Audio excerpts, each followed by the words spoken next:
അദ്ദേഹത്തിന്റെ റൂഹ് ശരീരത്തിൽ നിന്ന് വേർപെട്ടു. പിന്നെ അദ്ദേഹം കിടന്നു. അദ്ദേഹം കിടന്നു. അദ്ദേഹത്തെ സംബന്ധിച്ച് നമ്മൾ പറയും അദ്ദേഹം മരിച്ചു കിടന്നു എന്ന് പറയും. മരിച്ചു കിടന്നു അല്ലേ പറയില്ലേ? അയാൾ മരിച്ചു കിടക്കുകയാണെന്ന് പറയില്ലേ? മരിച്ചു കിടന്നു എന്ന് പറയും. അദ്ദേഹം മരിച്ചുപോയി എന്നും പറയും അല്ലേ? അങ്ങനെ പറയല്ലോ. അദ്ദേഹം മരിച്ചുപോയി എന്ന് പറയില്ല. കിടന്നിട്ടുണ്ടേ പോയിട്ടില്ല, പോയിട്ടുണ്ടേ മരിച്ചിട്ടില്ല. പിന്നെ ഇങ്ങനെ രണ്ടും ശരിയാകുന്നത്? അതെ, മരിച്ചു കിടന്നു എന്ന് പറയുന്നത് ശരീരമാണ്. ആത്മാവ് ശരീരത്തിൽ പിരിഞ്ഞപ്പോൾ ശരീരം കിടന്നു. മരിച്ചു പോയി എന്ന് പറഞ്ഞതോ? മരിച്ചു പോയി എന്ന് പറഞ്ഞത് ആത്മാവാണ്. ശരീരവുമായി വേർപെട്ടപ്പോൾ ആത്മാവ് പോയി. ആത്മാവിന് പോകാൻ ശരീരം വേണ്ട, ശരീരത്തിന് പോകാൻ ആത്മാവ് വേണം. കരണ്ടും ഫാനും പോലെ കരണ്ടില്ലാതെ ഫാൻ കറങ്ങുന്നില്ല, ഫാൻ ഇല്ലെങ്കിലും കരണ്ടിന് ശക്തിയുണ്ട്. അപ്പൊ ശരീരത്തെക്കാൾ ശക്തിയുള്ളതും പ്രസക്തിയുള്ളതും ആത്മാവിനാണ്. നിങ്ങൾ മനസ്സിലാക്കണം. ഈ ആത്മാവിന്റെ ആരോഗ്യത്തിന് ആവശ്യമായ അറിവ്, അതാണ് ആത്മീയമായ അറിവ്. അതാണ് അമ്പിയാക്കളുടെ അവകാശമായി പറയപ്പെടുന്ന അറിവ്. ആ അറിവ് അമ്പിയാക്കളുടെ സ്വത്തവകാശമായി പറയപ്പെടുന്ന അറിവ്, ദീനീയായ അറിവ്, ആത്മീയമായ അറിവ്. അത് ചെറിയ കാര്യം അല്ല. അത് എത്രത്തോളം മനുഷ്യന് നേടാൻ കഴിയുന്നുണ്ടോ അത്രത്തോളം ആത്മീയമായ ആരോഗ്യമുണ്ടാകാൻ സാധ്യതയുണ്ട്. അതുകൊണ്ട് ഏറ്റവും പ്രധാനമായി നാം ശ്രദ്ധിക്കേണ്ടത് ആത്മീയമായ അറിവ് നേടാനാണ്. ആത്മീയമായ അറിവുകൾ ധാരാളമായി നേടിയെടുക്കാൻ വേണ്ടി ശ്രമിക്കണം. സഹോദരന്മാരെ, അതിന് എന്തെല്ലാം മാർഗങ്ങളുണ്ടോ അതൊക്കെ സ്വീകരിക്കണം. മദ്രസയും ദർസും കോളേജും എല്ലാം ആത്മീയമായ അറിവ് നേടാനുള്ള വേദികളാണ്. വഅദിന്റെ സദസ്സുകൾ ആത്മീയമായ അറിവ് നേടാനുള്ള വേദികളാണ്. അങ്ങനെ ആത്മീയമായ അറിവുകൾ ധാരാളമായി നേടിയെടുക്കാൻ നാം ശ്രമിക്കണം. ആത്മീയമായി വലിയ അറിവുള്ള ആളായിരുന്നു ബഹുമാനപ്പെട്ട സയ്യിദുന മുഹമ്മദ് ബിൻ ഇദ്രീസ് ശാഫിഈ റളിയല്ലാഹു അൻഹു. ഞാൻ ഇമാം ശാഫിഈ എന്ന പേരിൽ ശാഫി ഇമാം റളിയല്ലാഹു അൻഹുവിനെ സംബന്ധിച്ച് മാത്രം പറയുന്ന CD പുറത്തിറക്കിയിട്ടുണ്ട്. ആവശ്യമുള്ളവർക്ക് വാങ്ങി കേട്ടു നോക്കാം. ഞാനതിൽ വിശദമായി ഇമാം ശാഫിഈ റളിയല്ലാഹു അൻഹുവിനെ സംബന്ധിച്ച് പറഞ്ഞിട്ടുണ്ട്. സഹോദരന്മാരെ,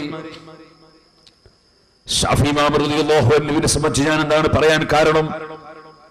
ഇപ്പോൾ ചില ആളുകൾ ഇമാമിങ്ങളെ സ്വീകരിക്കുന്നതിന് പകരം പ്രമാണം സ്വീകരിക്കണം എന്ന് പറഞ്ഞു ഇറങ്ങുന്നവരുണ്ട്.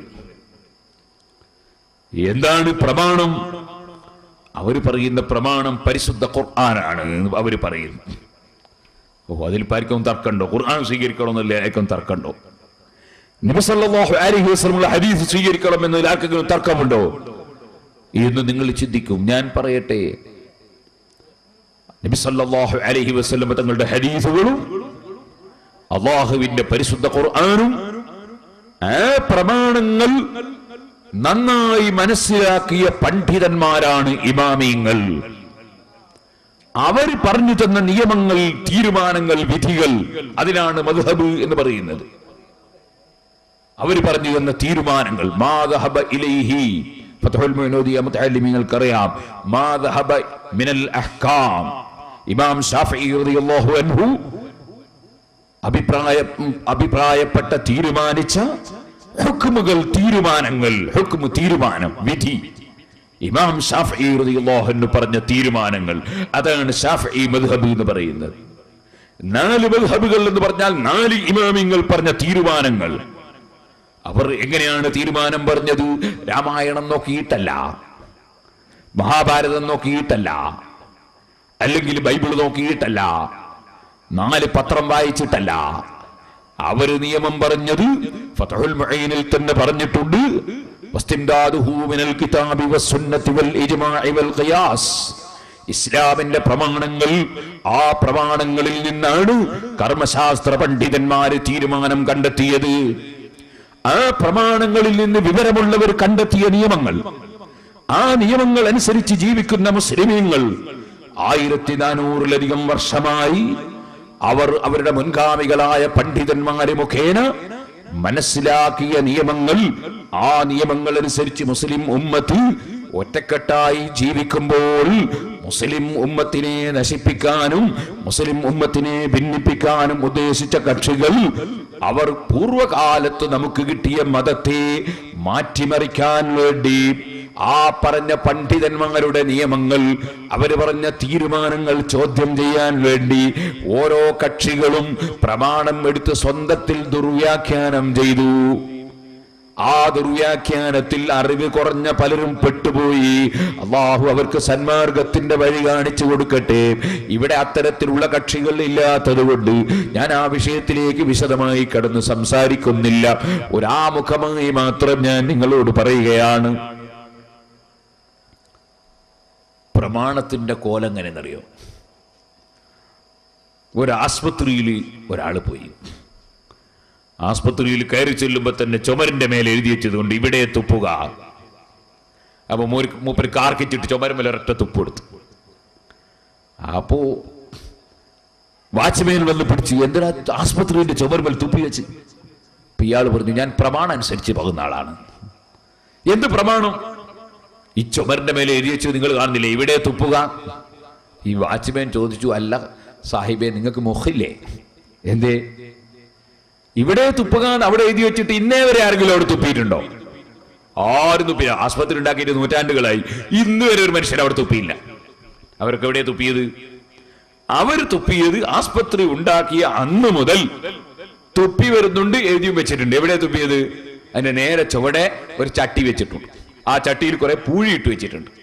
ആ പൂഴിയിലാണ്, മണലിലാണ് ഇന്ന് വരെ ഉള്ള ആളുകൾ തുപ്പിയത്. അപ്പൊ ഇയാളെ മറുപടി, അത് ഇന്ന് വരെയുള്ള ആളുകൾക്ക് പിഴവ് പറ്റി. പിന്നെ തുപ്പുണ്ട് ചുമരുമല. അതെന്താ കാരണം? ചുമരുമലാണ് ഇവിടെ എഴുതി വെച്ചത്. ചട്ടിയിലാണ് തുപ്പണമെങ്കിൽ ചട്ടീന്റെ ഉള്ളിൽ എഴുതി വെക്കേണ്ടത് ഇവിടെ തുപ്പുക. ചുമരുമല എഴുതി വെച്ച സ്ഥിതിക്ക് ചുമരുമ തുപ്പളം. സുബ്ഹാനല്ലാഹ്. ഞാൻ ചോദിക്കട്ടെ, ഇദ്ദേഹത്തെ വളരെ പെട്ടെന്ന് തന്നെ ആശുപത്രിയുടെ ഉള്ളിലേക്ക് കൂട്ടിക്കൊണ്ടുപോയി ചികിത്സ നടത്തുകയല്ലേ വേണ്ടത്? എന്നാ സഹോദരന്മാരെ, പറഞ്ഞത് ശരിയെന്നല്ലേ? അയാൾ പറഞ്ഞ പ്രമാണം അങ്ങനെ തന്നെയല്ലേ ഉള്ളത്? ഇവിടെ തുപ്പാൻ ചുമരുമലല്ലേ എഴുതി വെച്ചത്? പക്ഷെ തുപ്പേണ്ടത് അവിടെയാണോ? ഇവിടെ തുപ്പുക എന്ന് എഴുതി വെച്ചത് കൊണ്ട് എന്താണ് ഉദ്ദേശം? ആ ഉദ്ദേശം അന്ന് മുതൽ ഇന്ന് വരെ തുപ്പിയവർ എവിടെ തുപ്പി എന്ന് നോക്കിയിട്ട് മനസ്സിലാക്കണം. അതില്ലാതെ വെറും എഴുത്തു നോക്കി മനസ്സിലാക്കിയാൽ അബദ്ധം വരും. ഇത് തന്നെയാണ് പരിശുദ്ധ ഇസ്ലാമിന്റെ പ്രമാണം നോക്കുന്ന സ്ഥലത്തും അബദ്ധങ്ങൾ സംഭവിച്ചവർക്ക് മുഴുവനും പറ്റിയ അബദ്ധം. നിങ്ങൾക്കറിയാമല്ലോ, ഖാദിയാനി വന്നു. നബി സല്ലല്ലാഹു അലൈഹി വസല്ലമ തങ്ങൾക്ക് ശേഷം പുതിയ നബി വന്നു പോയി എന്ന് പറഞ്ഞു. അവൻ പറഞ്ഞു, പ്രമാണം ഞാൻ പറയും പോലെയാണ്. സുബ്ഹാനല്ലാഹ്. കള്ളത്തരീഖത്തുകാരൻ വന്നു, നിസ്കാരം തീരെ വേണ്ടെന്ന് വാദിച്ചു. അവൻ പറഞ്ഞു, ഖുർആൻ പറയുന്നത് അങ്ങനെയാണ്. പിന്നെ നമ്മുടെ JCB കാണുമ്പോൾ ഓർമ്മ വരുന്ന മൗലവി വന്നു. അയാൾ വന്നിട്ട് പറഞ്ഞു, നിസ്കാരം 3 മാത്രമേ പാടുള്ളൂ, പ്രമാണം ഞാൻ പറയും പോലെയാണ്. ഇങ്ങനെ ലോകത്ത് ഏതെല്ലാം കക്ഷികൾ ഇസ്ലാമിൽ നിന്ന് പുറത്തുപോയവർ തന്നെ വന്നിട്ടുണ്ടോ, അവരെല്ലാം ഉദ്ധരിച്ചത് പ്രമാണം ഖുർആനാണ്.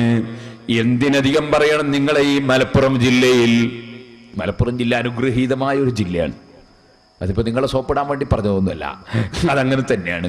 ഞാൻ സിറാജുൽ ഹുദ തുടങ്ങിയിട്ട് അവിടുത്തെ കുട്ടികൾക്ക് ഓതി കൊടുക്കുന്നത് ഫതുഹുൽ മുഈനാണ്. അത് മലപ്പുറത്തുനിന്ന് ഉണ്ടാക്കിയതാ, പൊന്നാനിയിൽ നിന്നുണ്ടാക്കിയ കിതാബാണ്. അതുപോലെ നാം ഓതിക്കെടുക്കുന്ന കിതാബുൽ അദ്കിയ, അത് മലപ്പുറത്തു നിന്നുണ്ടാക്കിയതാണ്. മലപ്പുറം ജില്ലയിൽ വലിയ വലിയ ആലിമീങ്ങൾ ജീവിച്ചിട്ടുണ്ട്, വലിയ വലിയ സയ്യിദന്മാര് ജീവിച്ചിട്ടുണ്ട്, വലിയ വലിയ മഹാന്മാര് ജീവിച്ചിട്ടുണ്ട്. ഞാൻ പറഞ്ഞു വരുന്നത്, ഈ മലപ്പുറം ജില്ലയിലെ മഞ്ചേരിയിൽ ഒരു മൗലവിയും വന്നു. നല്ല ആളുള്ളത് കൊണ്ട് ബർക്കാൾ വന്നുകൂടാന്നില്ലല്ലോ. അദ്ദേഹം വന്നിട്ട് എന്ത് ചെയ്തു? അദ്ദേഹം അച്ഛനായി. അച്ഛനായി എന്ന് പറഞ്ഞാൽ അദ്ദേഹത്തിന് മക്കളുണ്ടായി എന്നല്ല ഞാൻ പറഞ്ഞതിന്റെ അർത്ഥം. മക്കളില്ലാതെ അച്ഛനാകുന്ന ഒരു കൂട്ടരുണ്ട്. അങ്ങനെ കല്യാണം പോലും കഴിക്കാതെ അച്ഛനാകലുണ്ട്. അങ്ങനെ കല്യാണം കഴിക്കാതെ അച്ഛനാകുന്ന അച്ഛനായി, അഥവാ ക്രിസ്ത്യാനിയായി. ആ അലവി മൗലവി പരിശുദ്ധ ഖുർആനിലെ ആയത്ത് അച്ചടിച്ച് വിതരണം ചെയ്യുന്നു. അതിൽ അദ്ദേഹം പറയുന്നു, വല്യഹ്കും അഹ്ലുൽ ഇൻജീലി എന്ന് പറഞ്ഞിട്ട് പരിശുദ്ധ ഖുർആൻ അതാ ഇഞ്ചീൽ അനുസരിച്ച് വിധിക്കാൻ പറഞ്ഞിട്ടുണ്ട്. അതുകൊണ്ട് ബൈബിളാണ് ശരി, ബൈബിൾ അനുസരിച്ചാണ് വിധിക്കേണ്ടത്, ബൈബിളാണ് പിന്തുടരേണ്ടത് എന്നതിന് ഖുർആൻ അദ്ദേഹം ദുർവ്യാഖ്യാനം ചെയ്യുന്നു. അങ്ങനെ ലോകത്ത് പരിശുദ്ധ ഖുർആനാകുന്ന ഏറ്റവും വലിയ പ്രമാണം തന്നെ പലരും ദുർവ്യാഖ്യാനം ചെയ്ത് ഇസ്ലാമിൽ നിന്ന് പടികടന്നു പോയി. അതുകൊണ്ട് മുസ്ലിമീങ്ങളെ, ആദ്യമായി ഈ സദസ്സിൽ എല്ലാ ചെറുപ്പക്കാരോടും കാരണവന്മാരോടും സ്ത്രീകളോടും ഒന്നാമത്തെ വസിയ്യത്ത് പറയാനുള്ളത്, നമ്മൾ ഓർക്കണം,